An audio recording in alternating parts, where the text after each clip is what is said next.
Before I get started, let me say what we're not going to cover. There's a whole lot of things, obviously, in a topic like this that we can't cover. And one will be the soldiers' experience during the war. If you were here before the break, we had Charlie Trujillo talk about Mexican Americans during the war. And he gave you a good sense of what it was like a soldier's life in Vietnam and some of the things that happened afterwards. I will talk about, the topic on Friday will be this one, but also more about the effects of the war on the United States and on the veterans who served as well. But I'm not going to cover that today. Today we're going to focus in on why did this event occur and hopefully explain a little bit about why the United States got into Vietnam, which many Americans don't know much about. So, at least the current generation. So I think there's still some seats over here. Okay. So, without any further ado, we're going to be looking at the Fall of Saigon, which took place 37 years ago now, at the end of this month.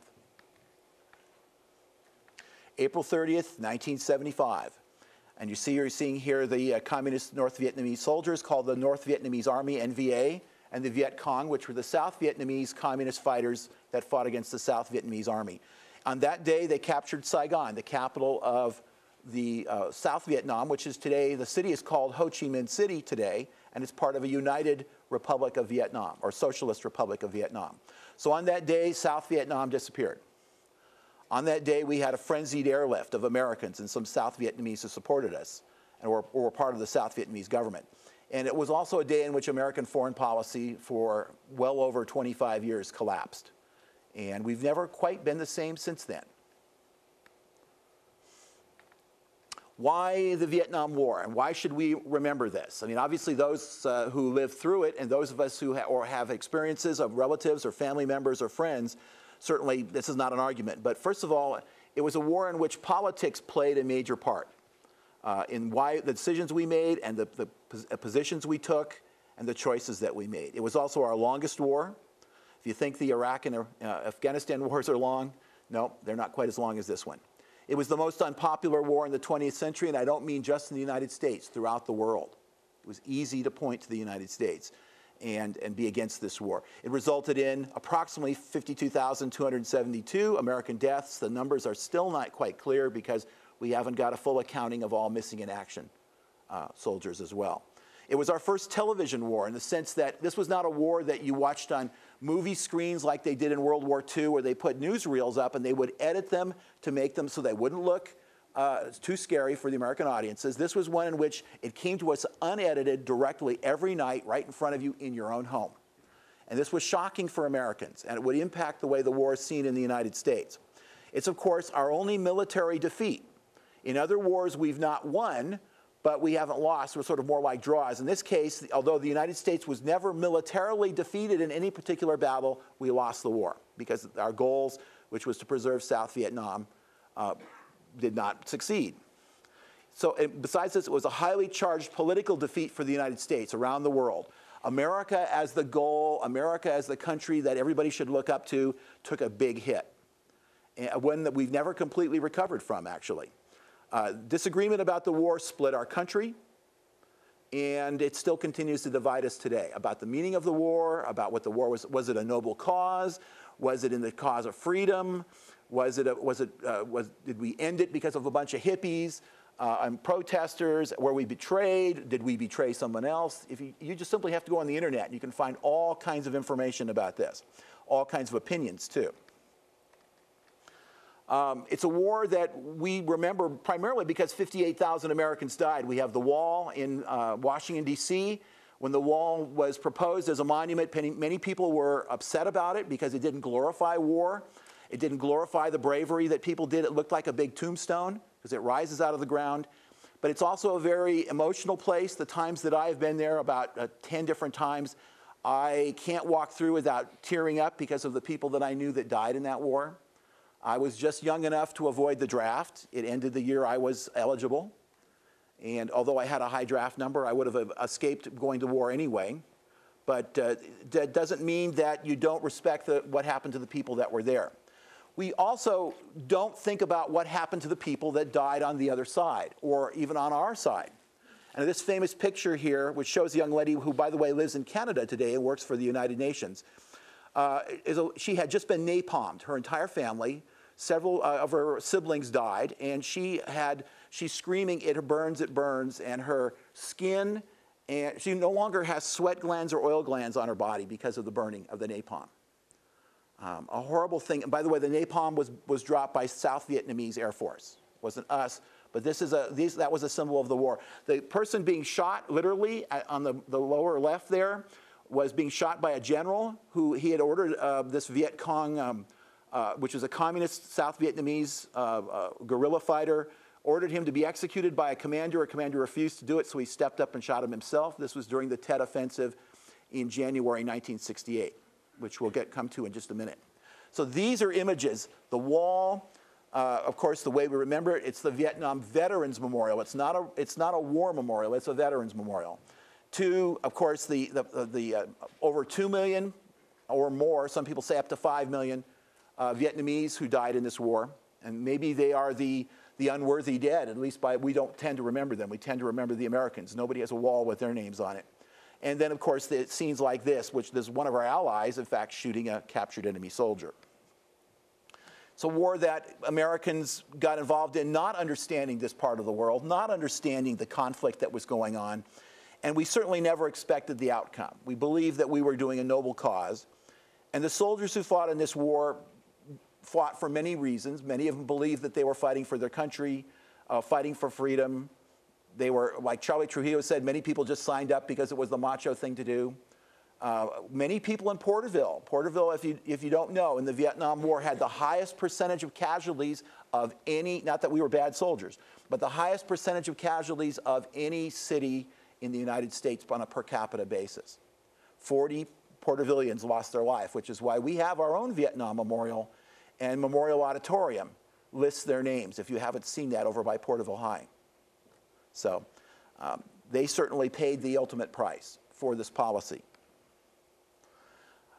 Ho Chi Minh, this was the leader of North Vietnam, and he has an interesting story. One that, of course, when I was growing up, he's the evil Ho Chi Minh. He's horrible. He's a monster. He's trying to kill Americans. He's a communist. We don't even know anything about communism. We're just covering it in my world history class this week, in fact. And people were noting that nobody had ever taught them about what it was really about. You see in the upper left there, as a young man, he had left. He was born in French Indochina, which was a colony. France has owned Indochina, the area south of China, from the 1880s after they had a war with China.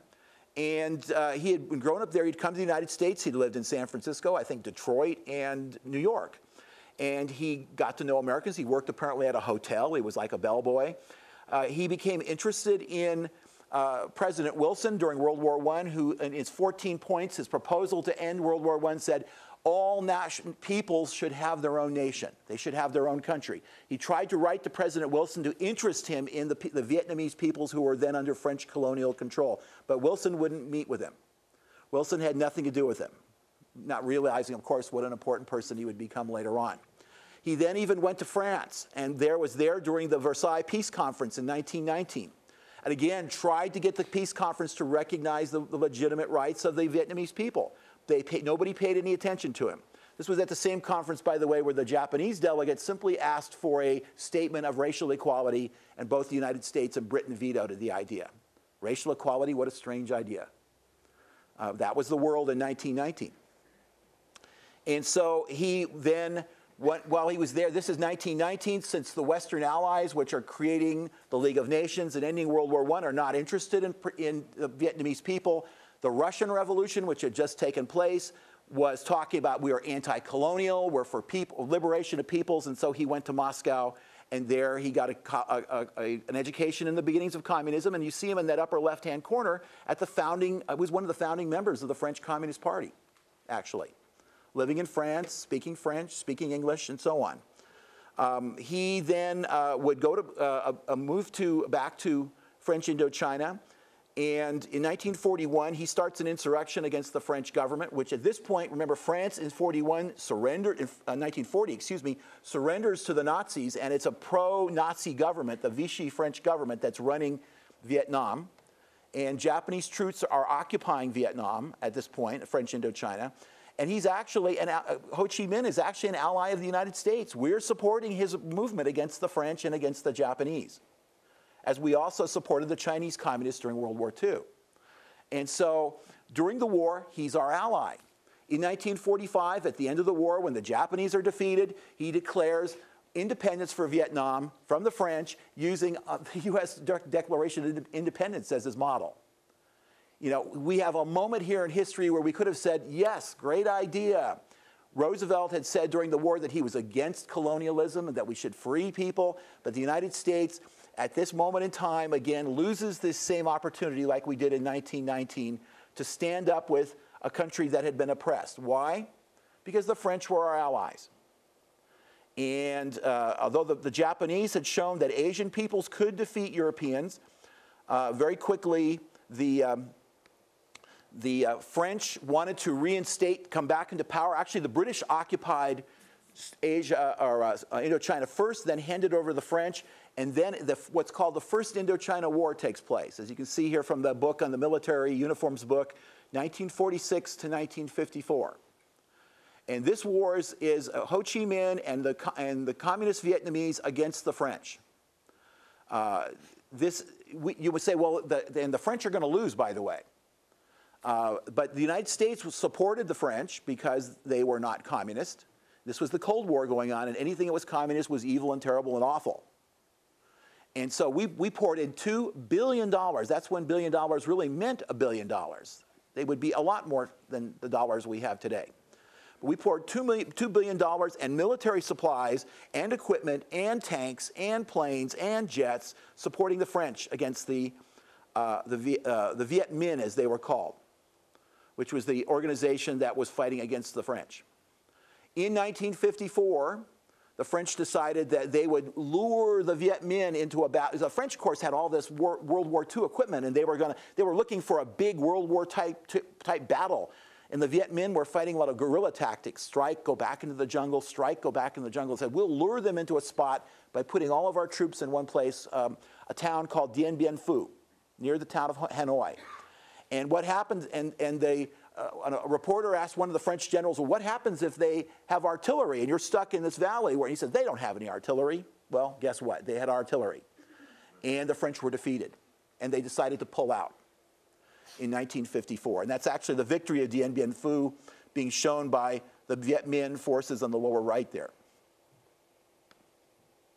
All this was supposed to be resolved at the Paris Peace Conference, the Geneva Peace Accords in 1954, which took place, by the way, the same month I was born.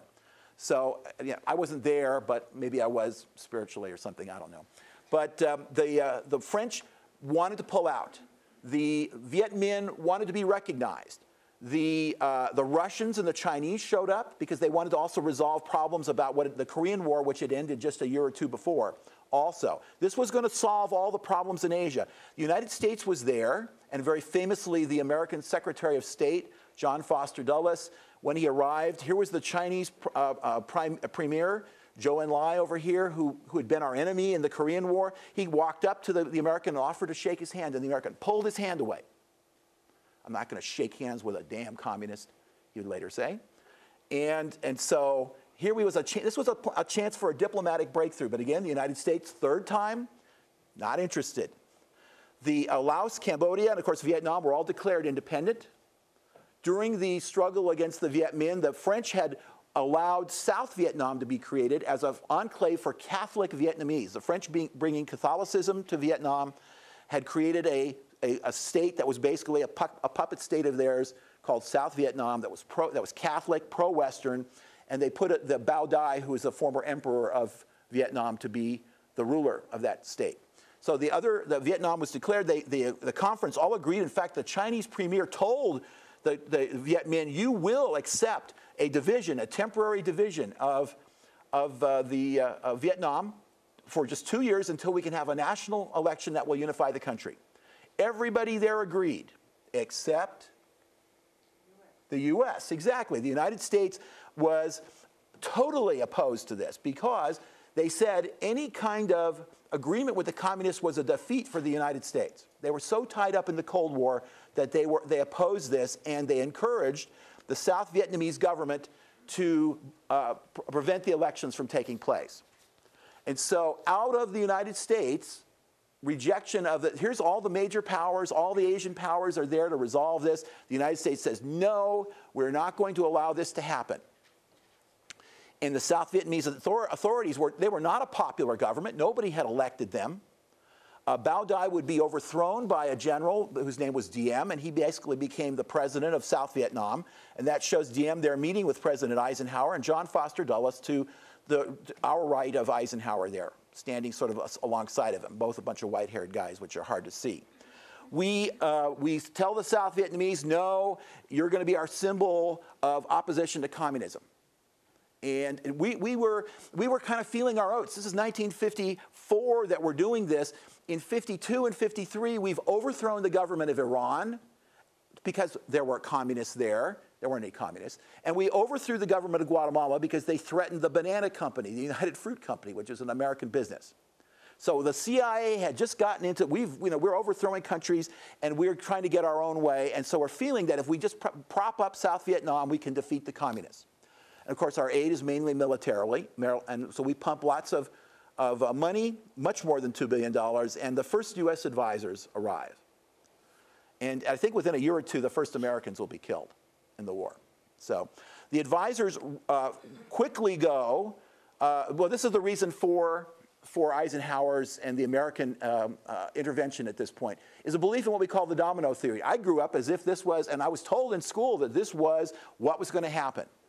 If you allow Vietnam to go totally communist, it's only a matter of days before or years before these other countries. And they didn't even care about these countries. They talked about Australia, New Zealand, and then India, and then it's going to be the United States.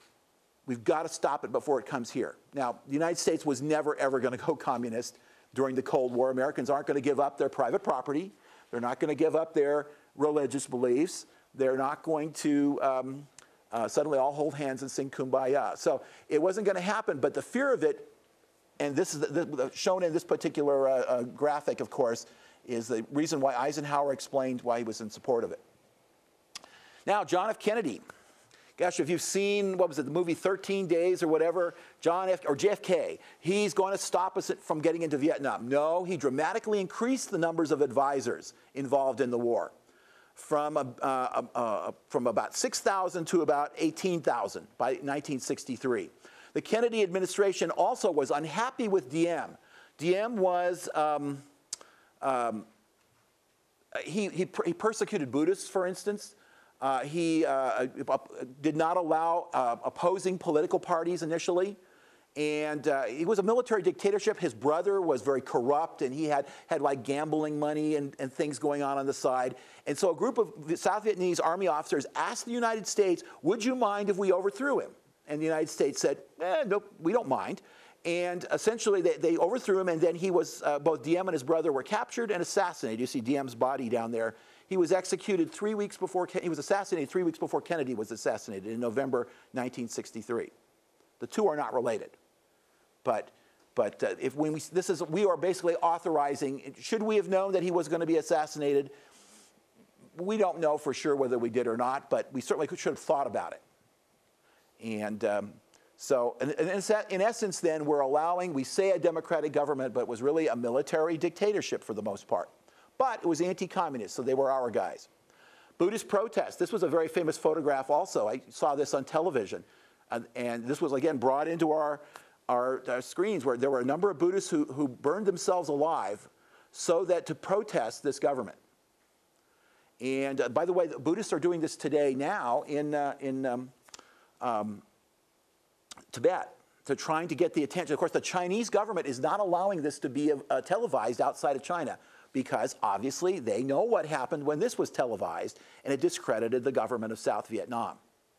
So even today, they're still doing this, literally burning yourself alive in front of the TV cameras. That's a pretty big statement. I don't know if I would do that, but. Kennedy also is responsible for creating the Green Berets. He was excited about things like the Air Force. Let the Air Force do this, and let American advisors go in there and fight unconventional warfare. So he's a creator of the Green Berets. And when he died, they put a Green Beret on his coffin and all of this stuff. But it was special forces. And of course, special forces are much more important today than they were then. But it became part of the story of the Vietnam War. After Kennedy was assassinated, it became Lyndon Johnson's war. And Lyndon Johnson was running for election in 1964, an election that Kennedy would have had to have run. And he promised, as you can see, just like Franklin Roosevelt promised and Woodrow Wilson promised before him, we're not going to send our boys to die in an Asian war. Of course, that's not what happened. During the campaign, Barry Goldwater, the Republican conservative candidate, said he's soft on communism. And of course, in those days, to be soft on communism was to be, there's something wrong with you. You're not a real American if you're not tough against communists. So what does he do? He starts to look for ways to get the U.S. involved in a way that we can control it. And unfortunately, what came up was what we call the Gulf of Tonkin incident. Now, the Gulf of Tonkin incident takes place just off the shore of what's North Vietnam. So they're in what we would call the territorial waters of North Vietnam. Now, the United States during these days said anything past 3 miles is international waters, but we were about the only ones saying that at that time. What did we have here? We had a couple of destroyers on basically an electronic spying mission. They came up close. We still use ships for spying. During 1968, the Pueblo was captured by the North Koreans doing the exact same thing in North Korean waters. So we don't seem to learn from this. But anyway, in this case, the Maddox and a number of other ships were up right off the coast. I mean, this is like an enemy that doesn't even recognize that you exist right there, and with some South Vietnamese vessels as well. On the 2nd of August, Americans reported that there were 3 motor speedboats that had torpedoes that were attacking them. And so, as I said, they shot 280 shells at them and chased them off. No Americans were hurt, though a number of the Vietnamese were killed. Now, the weird part begins 2 days later, because we don't know what happened. And in 1985, a national security agency investigated this and said, probably there was no attack. There's no evidence for it. It might have been a radar echo. But what happened was the alleged attack that took place on August 4th, which nobody has any record of anywhere. This was reported to President Johnson that they're attacking us again. The guns fired off into the night, all kinds of shells, allegedly chasing off yet another motor torpedo attack. And Johnson responded with an air response, a bombing of North Vietnam. And because they wanted to make a statement, you won't mess with us, even though we're in your, right off the coast, listening to what you're doing and saying. And he also, before they got news of whether all this was real or not, he then went to Congress and asked for a resolution of support. And this is what allows the president to send troops to war, whether it's to Afghanistan or to Iraq. This became the precedent for all of those events. Wars that weren't really wars. The Constitution says you have to have a declared war, and Congress has to declare it. Well, in the Gulf of Tonkin resolution, which passed 416-0 in the House, and it was only 2 senators voted against it in the Senate. One of them was Senator Morse, and I played his clip. He said, this is going to be a disaster. It's going to be a quagmire. We're going to lose a lot of young men. He was absolutely correct, the senator from Oregon. But the Congress said, here, you go ahead and take care of this since we've been attacked. But there was no attack. But it didn't make any difference. It's kind of like weapons of mass destruction. I'm sorry, there wasn't any. There might have been at some time. There was an attack 2 days earlier, but that's not the one we reported to Congress. So that became the resolution, which said the president is authorized to use conventional. You can't bomb anybody with nuclear weapons, but you can use troops to go in there and fight. And it was later repealed in 1971 during the Nixon years. And then it was replaced by the War Powers Resolution, which is still in operation, which is supposed to prevent the president from doing things like that. But, heck, it still goes on. And this is a more recent cartoon that basically says that things haven't changed all that much. So blame the media. Don't blame the people with the policies. So, all right. If you didn't finish, that's okay. This is a famous cartoon of Lyndon Johnson. Lyndon Johnson became famous as president. He did a lot of great things as a president, instituting a lot of social programs that we have today that conservatives want to cut for some reason or another. But he was also kind of an ordinary, he's a Texan guy. And there was one point where he had actually, it was I forget what, He had a gallbladder surgery. And the reporter said, well, how are you doing, Mr. President, after your surgery? And he pulled up his shirt and showed him the scar. I don't think you'd see President Obama do that today, or even George Bush do something like that. But Lyndon Johnson, he was just kind of an earthy kind of guy, so he just, hey, take a look at the scar. So the cartoonist had the scar be the shape of Vietnam. That this is the scar on his administration. Johnson lands the first troops in 1965 with the Gulf of Tonkin resolution allowing him to do that. The military commanders keep saying, just send us a few more troops and we'll be able to defeat the communists. And so American troops now began fighting, not just advising, but directly fighting. We've already had troops that were fighting, but they were doing it secretly. The advisors, the Green Berets were in. The CIA, which was operating at something called Air America at the time, was also there. And we also had the Montagnards, which were Vietnamese and Hmong people and Lao people also that were involved, that were fighting against communism on behalf of the CIA. But that was all secret. We didn't know about it until after the war. The costs of the war began to impact the social programs that Johnson was trying to push through. In the end, he said, you can't have guns and butter. You have to decide whether you take care of people or whether you're going to fight a war. And those are the kinds of choices that we have to face all the time. And it's something for the American people to decide what they want. And so his Great Society, anti-poverty, and pro-civil rights programs took a hit. And by the time of 1968, the war is basically seen as a quagmire. We got 500,000 men now in Vietnam, but we're not winning. And why aren't we winning? We should have won. We're the most powerful country in the world. Why couldn't we win? That's one of those things that people will debate. We'll talk a little bit about that later on. What caused us to become more involved? These are the basic things, the context. One is we feared communist domination, the domino theory. The Russians had already expanded in Eastern Europe. We didn't want to, and China had already fallen.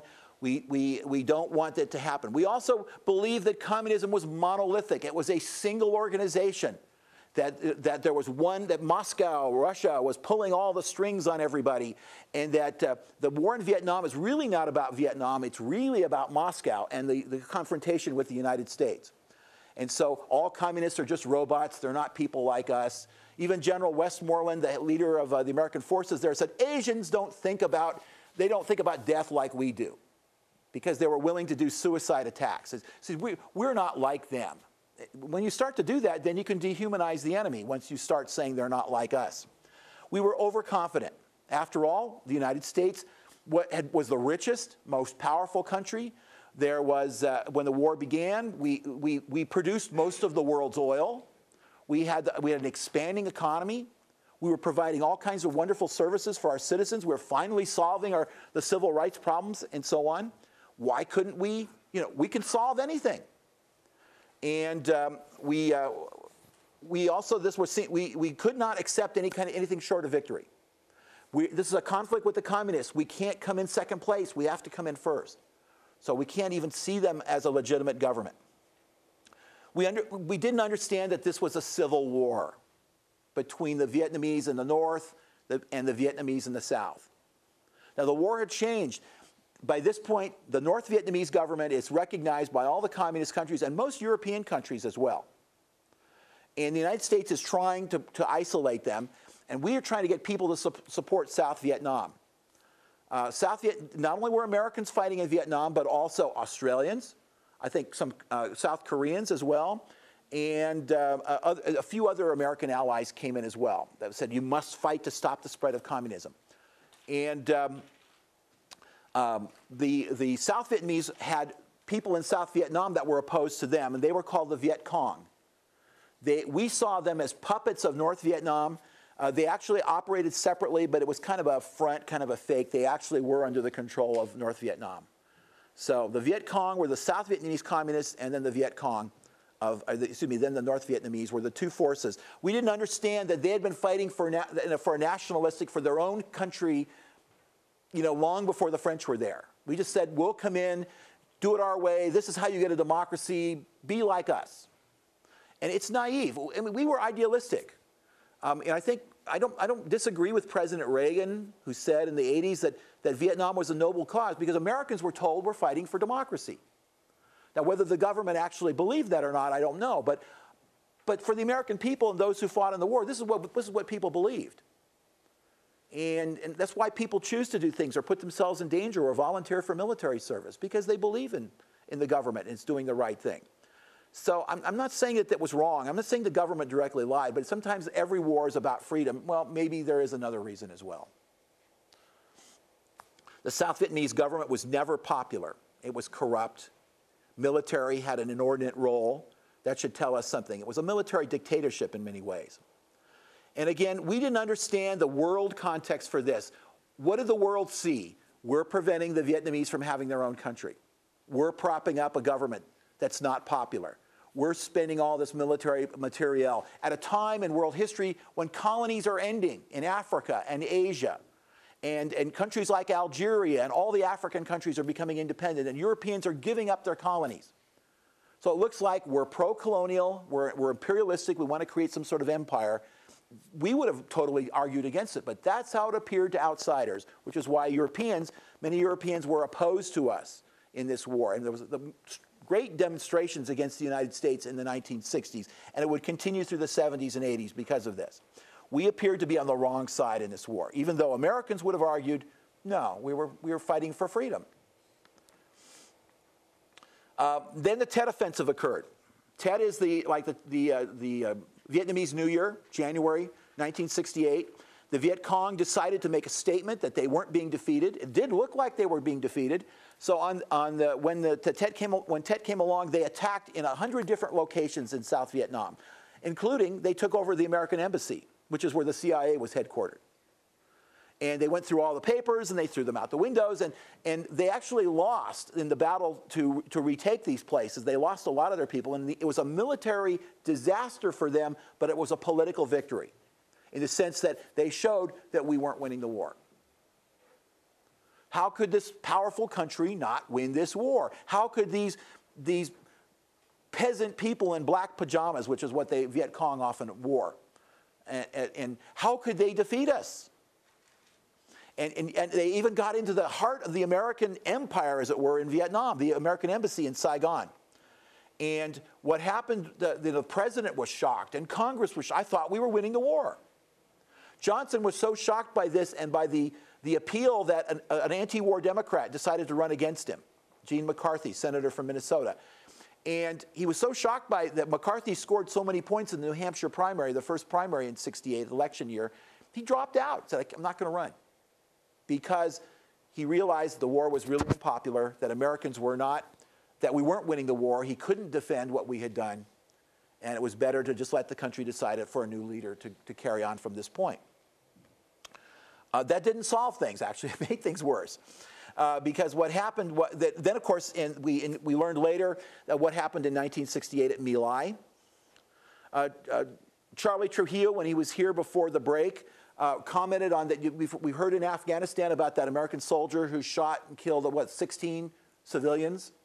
He said, I was in Vietnam. He said, I know people that shot 40 people. It was never reported. I've talked to veterans and talked to them about Vietnam, about My Lai, and they said, there's plenty of these things that happened that the government has never acknowledged. Now, that's anecdotal. I don't have any documentary facts, but we do know about My Lai. This came out in 1971. That these guys just got mad at the Vietnamese. They had a job to do. They went into this village. They didn't know who was the enemy, and they just started shooting people. And Lieutenant Calley, the guy you see in the bottom, was the only one accused of a crime while everybody else got off. He was sentenced to life imprisonment, but they began to, the people who were very patriotic said, we can't do that. We can't put a soldier on trial, even for mass murder, and for ordering a mass murder. And so eventually he got a pardon. Didn't serve very long. So we still have a problem with people who commit, and this was not the only such incident like this, that create these sort of situations and then find some way to have justice done. I don't know if that's justice or not. But My Lai shocked Americans because, again, this went against our vision of who we were and what we were doing there. Aren't we supposed to be promoting democracy? Could American soldiers do this? Of course they could. Does it mean we're bad? Well, yeah, we have good and bad people, just like every other country does. We're not special, unfortunately. And in My Lai, and by the way, this kind of stuff has happened in every war. Every war. And during World War II, When we were told the Japanese wouldn't surrender to us, they would fight to the death, that was because we shot prisoners, Japanese prisoners, at the beginning of the war. The Marines often did during World War II. But that part didn't get into American living rooms. That one did. President Nixon won the election of 1968 because he promised, I have a plan to end the war. The Democrats were divided between the pro-war Democrats and the anti-war Democrats, and then were the pro-war Democrats really pro-war? Nobody knew. And they self-destructed at the Democratic Convention in Chicago in '68, and the country looked for Nixon to bring them out of the situation. Nixon, though, has a role that he played that most Americans don't know. Johnson had stopped bombing Vietnam, North Vietnam, to try to get a peace signed before the election so that the Democrats would win. Politics, remember? Nixon had gone to the South Vietnamese and told them, he was just a candidate. He said, be opposed to anything. I will give you a better deal. So the South Vietnamese refused to participate in any peace negotiations in 1968. So Nixon, in a sense, prolonged the war. When the final peace was signed, it was not much different from what they were talking about in 1968, after 5 years later, when they finally signed a peace agreement. But he basically wanted to look like he ended the war, and he didn't want the Democrats to have any advantage in that election. Politics. The war was often fought with bombers again. We had negotiations going on for 5 years between Le Duc Tho there on the left and Henry Kissinger on the right at the bottom. Kissinger's explaining his invasion of Cambodia on the right, and of course, which led to the demonstration at Kent State, where Ohio National Guardsmen shot and killed 4 students. 2 of them were just walking across campus going to the library, including that 17-year-old you see on the ground there. And the young lady's a 14-year-old who just was there for the Vietnam protest. So, famous pictures, again, of Nixon's war. Nixon, his phrase was peace with honor. If you were in earlier, I played a clip from one of his speeches about peace with honor. Peace with honor meant basically, let's get out of Vietnam, but let's make it look like we won. We may extricate ourselves from the war, but we want to win the peace, he kept saying. And it was politically inexpedient for the United States to lose a war. But remember, he's mainly focused on the United States and the Soviet Union. We have to balance that role, especially the Cold War confrontation with nuclear weapons. So what does he do? He actually starts withdrawing American troops. Now think about this. What if you're not the troops being withdrawn? What do you think? You feel like, well, why do I have to stay here? And actually more Americans were killed every week during the periods that Nixon began withdrawing troops than had happened before. And he also pushes Vietnamization, which means let the Vietnamese fight this war.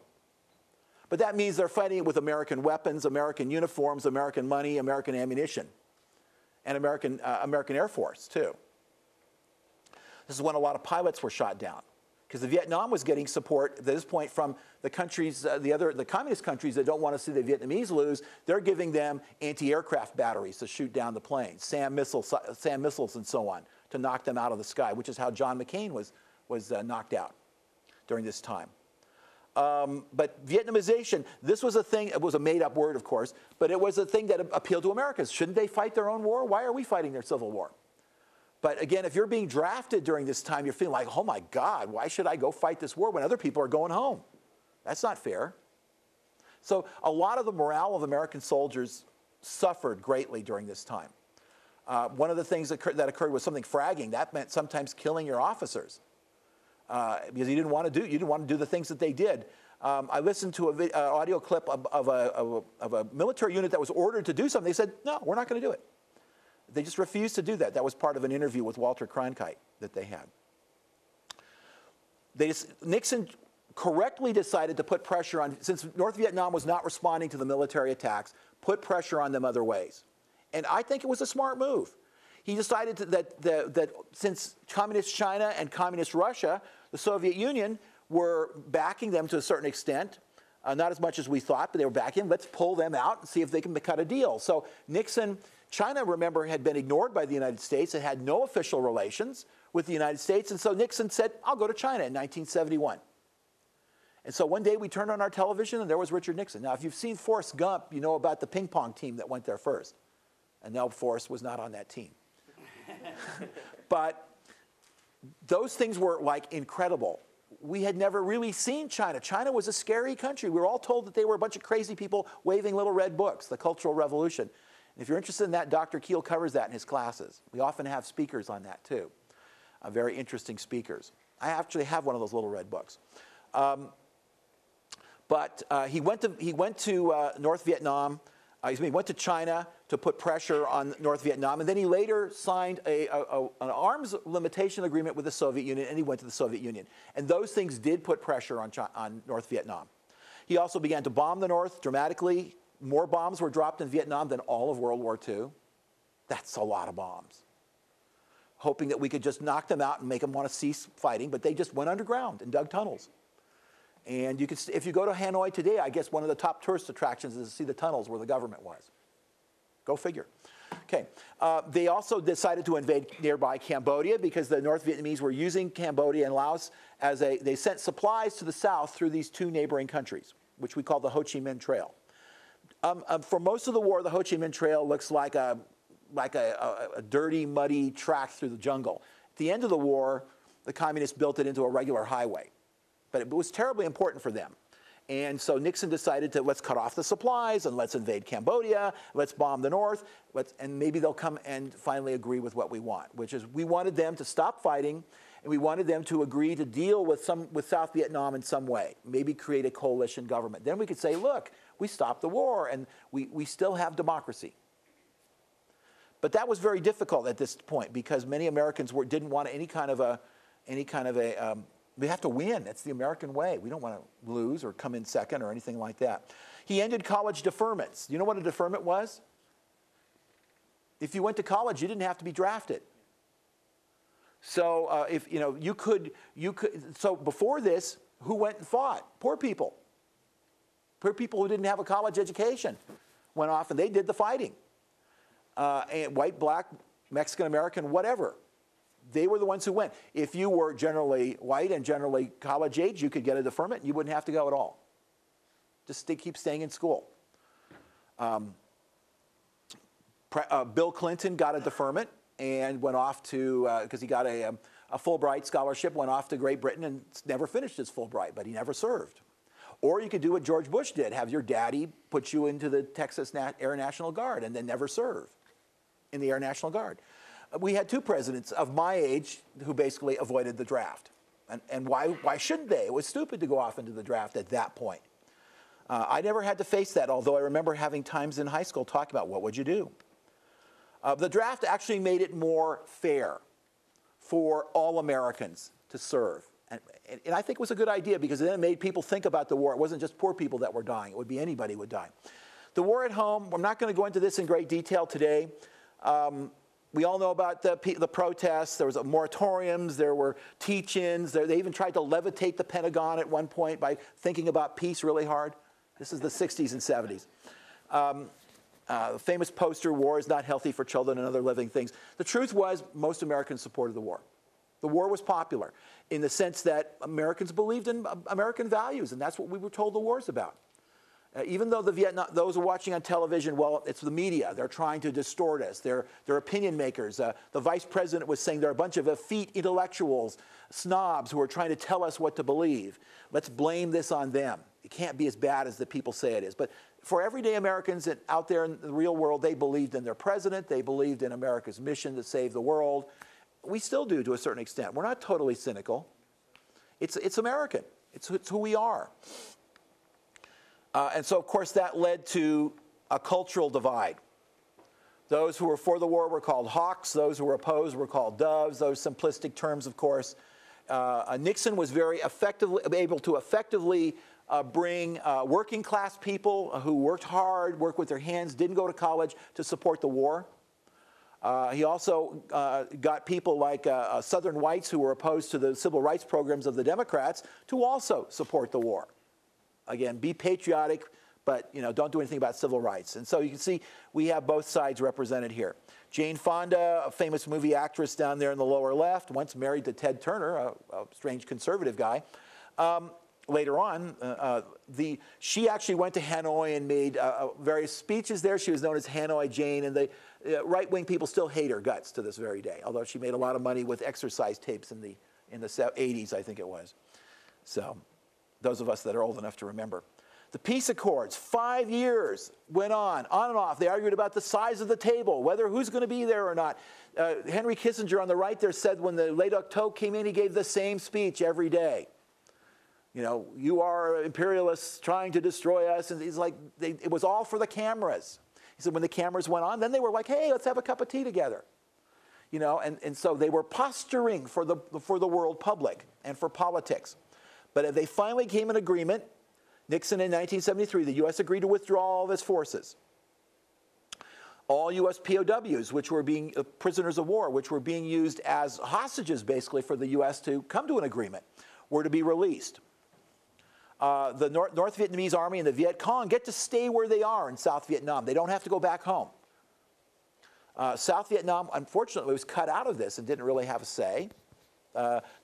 President Tu then at that time was basically persuaded by Nixon, hey, look, we'll take care of you if anything bad happens. Is that a betrayal? Yeah, absolutely. That's exactly what happened. They believed that Nixon had promised to save them, especially with air power, because that, again, Americans wouldn't have to see the enemy. They could just fly over them and drop bombs. The net result of all of this was Nixon could say, look, we have peace. South Vietnam is recognized, they're there, and Americans, we don't have any troops there anymore. And so the American public said, that's it. And they just turned their back and walked out the door. We're taking our marbles and going home. We're not interested in this war anymore. Now, the war, though, is not over. There's still 2 more years of it. But as far as the Americans were concerned, that's it. We're going home. Now, way back when, Ho Chi Minh had said after, when he started up this conflict and the Americans got involved, he said, I've lived in America. He said, Americans are impatient people. All we have to do is wait till they get tired of this war.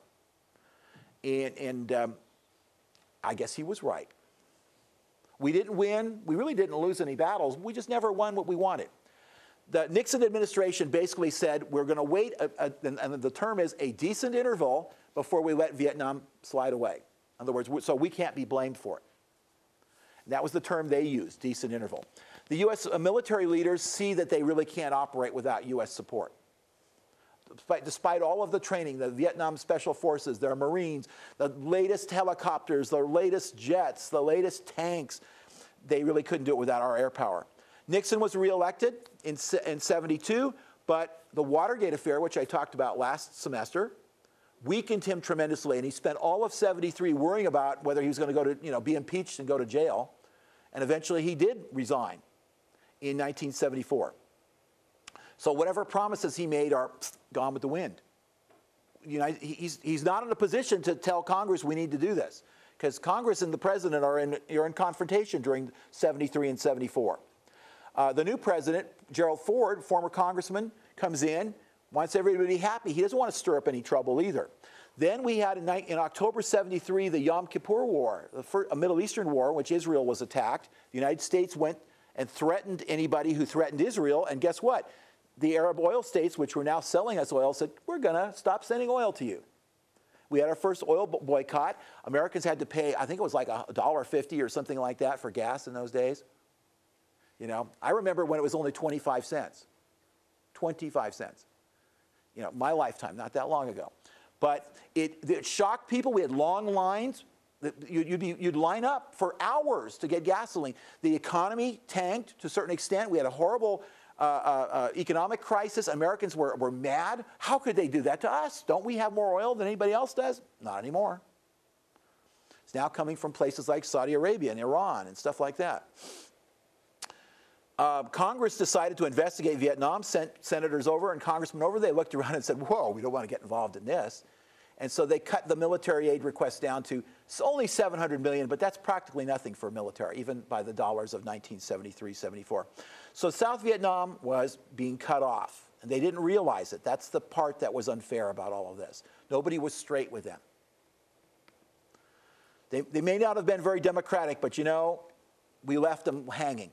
So if the first Indochina War is the French versus the Viet Minh, the second Indochina War is the United States and South Vietnam versus North Vietnam, the third Indochina War is between South Vietnam and North Vietnam. And it doesn't last very long. Fall of 74, President Tu basically orders his troops in the north of South Vietnam to retreat towards the capital. Many people thought he might actually partition the country yet again. South Vietnam's in the south, or Saigon's in the south, and it's not really been impacted in this war. There's been very little fighting near Saigon. Tet Offensive was like the only thing. So the government has been away from where all the real problem areas have been. He doesn't tell his soldiers why they're being withdrawn. So what do you think? Why are we retreating? What's going on? Does the government know something we don't know? People start throwing away their uniforms and their guns and slipping away. They start looting. There was some raping going on. It was not a happy sign. So he gave up the northern coast and the central highlands. And so the military starts to panic in a big way as they retreat towards the south. The North Vietnamese had planned to go ahead. They start their offensive in March. They're not really ready for this, but they go ahead with this. And the South Vietnamese forces, as I said, are collapsing at this point. Hue, which is the ancient capital, which is about the center of Vietnam, is captured. And when it's done, the forces there execute 2 Vietnamese civilians who worked for Air America. In other words, they worked for the CIA. Everybody knew it. But this panics the population. You worked for Americans, you're going to get killed. And Americans knew this too. So anyway, President Tu, the civilians are trying to get out. They're trying to get to Hue. The last jet, planes trying to get out of Hue, have people hanging on the wings and onto the wheels. One American, a patriotic American who owned an airline, tried to fly a plane in there. It took them a long time before they landed because people would rush the plane as soon as it hit the ground. And the propellers are still moving. These are planes. And that would, of course, do havoc to your body. And so they basically, it landed, they skidded around and basically said, we'll take as many people as we can, but we're gone. And they never came back. And so the people at Hue were left to the North Vietnamese. And they're going to punish them. The President Tu panics and resigns, and there's 2 other presidents before the Saigon is soon all that's left down in the south. And on April 30th, 1975, it falls. And the evacuation, the American ambassador refused to agree. He kept saying, no, you don't panic. You shouldn't do this. We had a plan, but he didn't want to implement it. He waited until the 29th to implement the plan to evacuate, which means if you were somewhere else, it was hard for you to get back to the American embassy. There was a couple of pickup points to pick people up. So it wasn't until the 29th that Operation Frequent Wind evacuated about 1,000 Americans. There weren't any troops. We still had the CIA. We still had some advisors and stuff also working with the South Vietnamese. Other people who were there. We managed to get out 6,000 South Vietnamese. They scrambled for those helicopters. The Marines on top of the embassy were punching people who were throwing themselves on the barbed wire to get off, trying to get their family members away. The only videos they have on YouTube have advertisements on them. So I'm sorry, I didn't want to show one today because I didn't want to show you an advertisement for Ford. But go on YouTube if you want to see some of these clips of what it was like. I'll show a clip on Friday night after I cut out that part. But over the next year, at least 125,000 tried to escape from Vietnam. We know them as the boat people who crowded onto boats, went out into the South China Sea and tried to get picked up by the U.S. Navy, which was still out there. Many of them sunk, and people died. Eventually, we allowed Vietnamese refugees to come here. Then we felt bad. We should allow refugees from Laos and Cambodia as well. So we have the Lao and the Hmong people who came here following the Vietnam War in the late 70s and then the 80s. And so Vietnam would be united as the Democratic Republic of Vietnam. These are some of the scenes of the evacuation.